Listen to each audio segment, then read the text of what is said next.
All right, my loves, let's talk about this myth that great sex should just happen consistently and ongoing until forever in your partnership. Maybe you have that type of partnership where you never need to talk about sex and never need to schedule sex, but most of us do not. Most of us need to tend and nurture and nourish our sexual connection, both with ourselves and with our partner, especially in longer term partnerships. So, in this video today, we're gonna bust some of the myths about why great sex should just happen and why, for most of us, that doesn't work. And we'll also talk about the different ways you can understand yourself and your beloved to make space in your sex life for ebbs and flows and fluctuations that may just go along with being human and being in a shared space with the same human for many years. So, I really believe that great sex requires attention, requires nourishment, it requires nurturing, and yes, it requires planning. As the type of person who is responsive, which we'll talk about in a moment, and as the type of person that needs to have a pretty organized sense of my day, scheduled sex is really important to me. This doesn't mean that we don't sometimes have a spontaneous makeout session or a surprise, sex date in the living room on a Wednesday, but generally, scheduling stuff works really good for me. And if you have kind of an initial ick response when I talk about scheduling sex, because I know a lot of people do, I want you to really interrogate why you might be having that response. Because if there is something important in your life, I bet you put it on your calendar, whether that's your child's, debut in the school play, or a very important meeting or deadline at work, or your grandmother's birthday. Like, that shit is probably on your calendar. And when we put stuff on our calendar, we are telling our brain and our body that this is important. We need to remember it, and we are going to block off time to make this happen. Why would we stop short of doing that for our sex life? Unless we don't want to do it, and that's like a whole separate video. But assuming you want to be in sexual partnership and assuming you want to have a good sexual partnership, I really invite you to find some way to start to include scheduled sex in your routine. Spontaneous sex works for some of us, but for most of us, it really isn't how we operate, right? Especially if you are raising kids and caring for parents and working a job or two and maybe have a side hustle plus hobbies plus taking care of your body plus trying to get 8 hours of sleep. Like, sex can, for so many of us, fall to the very bottom of that list. And I am sometimes guilty of this too. There are so many days when I would rather prioritize work or friends or wellness or something else. And then sometimes if I have too many days like that, I start to feel a certain way. And I really want to make sure that there's some time on the calendar to connect with my beloved. So some of us are wired to have spontaneous desire, which means we feel excited, we feel horny, we feel our desire and our arousal blossom in a spontaneous way. But a lot of us, most of us, are responsive. When we are responsive, we need things to respond to. We need time to warm up. So knowing that you're going to have a sexy couple of hours on Sunday or maybe Monday night can start to build that arousal in your body. I'll drop a video below to understanding spontaneous versus responsive, how we are generally wired to be one or the other, although it can change, it's not set in stone. But when we see romantic comedies, when we see media, when we see Disney, all that stuff, like, we're only shown spontaneous desire, right? I should see you and I should want you and we should just magically have great sex after that without any conversation or without any planning or without any discussion. And again, sometimes that works. And if that works for you, awesome. I love this for you. But for most of us, it does not. So knowing that we've been kind of lied to knowing that some people are wired like that, but maybe you're not, is part of understanding who you are as a sexual person and what you need in a sexual partnership. The other thing that planning allows us to do is make space for our daily, weekly, monthly cycles, right? So your daily cycle might be something like, in the mornings, I like to get up early and drink my coffee and go to the gym because I like to bang out my workout and be done with it. It might be something like you have a 9 to 5, and so the mornings are really busy getting the kids off to school, getting ready for work, packing your lunch, whatever you're doing, sitting in traffic. And so nighttime is maybe the time for you. For those of us that have a menstrual cycle, you may operate on more of a 30-day type of clock or a monthly clock, where sometimes during your cycle you're going to be more open to that spontaneous connection, and other times you may not be open to connection at all. So understanding not only your kind of day-to-day schedule, but also the longer cycles of your monthly cycle is really important. And also your weekly cycles, right? If you know that, for example, I have some, friends who are single parents, co-parenting with somebody else. They have their kids one week, they don't have their kids another week, right? That is an easy way to sort of think about scheduling things. But also maybe you have the last week of the month is really busy for you at work because you have all the accounting to tie up before the first of the month. Great, that's a busy week for you. Maybe that's not the week to schedule your playtime. Maybe it's the first of the month once everything is settled and accounted for. Understanding your daily, weekly, and monthly kind of ebbs and flows is a really helpful way to start thinking about how can we schedule sexy time in a way that works for both of us, right? So for me, generally, my menstrual cycle, although it's changing every day, generally, the first couple of weeks after I get my period, I'm really energetic, I'm really creative, I'm really playful. The second 2 weeks, less so. So scheduling time in those first 2 weeks for play dates, for adventures, for the type of stuff that we like to explore, that's a better time for me. Scheduling stuff the week before I'm gonna get my period is not the best time for me. Is it possible that I might get turned on and I might want to play the week before my period? Of course. But generally, that's like the hang out and watch Netflix and eat comfort food kind of week for me. For other people, they might get really horny around ovulation, or they might get really excited near the end of their cycle. Whatever your individual unique cycle is totally fine. And kind of mapping your sex around that might be a really helpful way to just work with your natural cycles. One of the things that I've heard from couples too is that, one person likes to have sex in the morning, another person likes to have sex in the evening. What do we do with that? If you are a morning person and if you are more excited in the morning, and if your partner is a nighttime person, you may think that there's just no way to work around this. One of the ways you can work around it is by creating some sort of compromise, right? This week, we'll focus on morning sex and we'll make space for it on Wednesday and Thursday morning.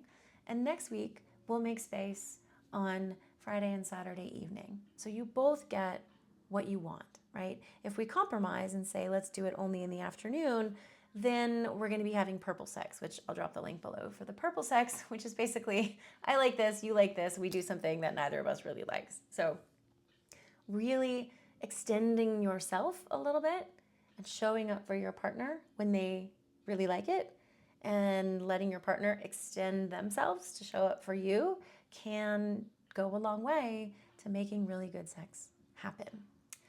The other thing to consider when we think about really making great sex happen is really leaning into each other and really asking, what do you need in this moment? Let's say you have a play date planned for Sunday afternoon, but the Saturday had been really stressful, or you just had a lot of things to do and it carried over into Sunday. And then Sunday morning, I don't know, you got stuck in traffic and your mom called and yelled at you, or you got an email from your boss about a project that you have to do. That Sunday afternoon play date might not feel as good as it did a week ago when you planned it. But what might feel good to get you into your body and still make that a space for connection, right? Maybe you're not open to sexual play because you're activated and your nervous system is dysregulated, but maybe you could really use a cuddle session with your partner. Maybe you really need to cry and you can ask them to hold you while you cry in their arms. Maybe you actually just need a nap and maybe you guys take a nap together and then wake up and maybe you feel a little bit more regulated and maybe you feel open to play. Maybe you just need to have a really good conversation together. So understanding that like scheduling stuff is great, and also being spacious and gentle with yourselves and with each other, that even if we schedule sex, other shit is gonna happen and get in the way. And so in the time that we've set aside, what do we really need from each other? What do we really need to get out of this 1 hour, 2 hour, 5 hours that you've scheduled? And that could be anything. To me, great sex isn't just about following a script or having orgasms. It's how do we really show up for each other in all of our mind, body, spirit, all the different ways we arrive, whether we're dysregulated or regulated, whether we're calm or anxious, whether we're busy or relaxed. How do you really show up for your partner in the times where you've set aside to make love, and really like lean in to what is alive in this moment? Because if you're feeling really sad and your partner's feeling really horny, there's going to be a mismatch, and that sex is probably not going to be the type of sex that's really satisfying and really healing and really beautiful. So if you give in to sex when you don't want it and your partner feels your energy, that's not going to be the type of connection you need. So really building in space for spaciousness of all that is. The other thing that's really a part of this, and really not often discussed in this idea of like how to make great sex happen in long-term partnerships, is that it starts with you. It starts with your own sexual connection to yourself. It starts with you putting on, as one of my friends called it, your energetic glitter. How do I show up for myself sexually and sensually so that I can show up more fully for my partner? So this might look like, on the days that you've decided to play, making sure that you've showered and fed yourself and not had too much tea. Hi, that's me. So that you don't get too spaced out. Maybe it's giving yourself a nap before you know you're going to have an evening play date, so you can really show up refreshed and show up present and not show up sleepy. Maybe it's, making sure you have an extra cup of tea after lunch so that you can kind of power through your evening session that you've scheduled. Maybe it's having a really beautiful masturbation session the day before or an hour before, so that you show up turned on, so that you show up present, right? That you show up kind of ready for the moment. We often expect our partners to really bring us from, from baseline, right, neutral, kind of every day, into our full turn on. But I invite you to consider, where can I show up for myself here? Where can I watch something sexy, or listen to something sexy, or read something sexy, or do something sexy, so that I can feel a certain way, so that when I show up for my scheduled sex, my set aside time, I can really be in it for me and also for them, right? This idea that our partner is supposed to bring all of our turn on and turn us on is possible, and that's great. And that puts a lot of pressure on the other person to always bring you from 0 to 100. What if you brought yourself up part of the way? Maybe you masturbated a little bit and then showed up just a little bit turned on. Again, that could look a bunch of different ways. It means you read something or listened to something, or you touched yourself, or you did some breath work beforehand to kind of activate your nervous system, or maybe you did a meditation to kind of drop into your body, or maybe you did some yoga to stretch out and open yourself up, right? What are the ways that you can tend to your mind, body, spirit, so that when you show up for your sexy date, you show up as more of yourself. You show up charged up or enlivened or with your glitter on. So again, as you listen to this, I want you to really think about the times where maybe you have had some really great spontaneous sex. What might have facilitated that? Was it a certain time of day? Was it a certain time of your cycle? Was it a certain, external experience? Like, oh, my partner was out of town for a week, and then when they got back, we had amazing sex that night. Great. And I want you to remember the last time you fooled around where you both kind of felt like you had to show up kind of in the moment. Like, oh, are you, or maybe you're lying in bed together, and this kind of myth that we, go to bed together and then like that's when great sex should happen. Like, I don't know about you, but like when I go to bed, like I'm tired. Sex does not happen at bedtime for me because masturbation doesn't happen at bedtime for me. It has to happen kind of during the day because by the time I get to bedtime, I am done. So if your expectation is that sex should just happen, especially at the end of the day, I really invite you to reconsider that. And if it has happened, again, great. I love this for you. And what if you set aside some time for tomorrow night or this weekend to really give yourself space to settle into it? Because great sex is really predicated on both of you feeling connected, feeling present, having a good time. And we need to set ourselves up for success, just like we would train for a soccer game or train for a marathon or, prepare ourselves for a big date. This is the type of stuff we need to do, especially in our long-term partnerships, to make sure that we have great sex consistently and not relying on just the magic of the moment. So I hope that's helpful. As always, I love your comments and questions. You can drop them below or send me a message. How do you make great sex happen in your partnership? What did you learn from this video that you can put into practice right away? Let me know. I'd love to hear from you.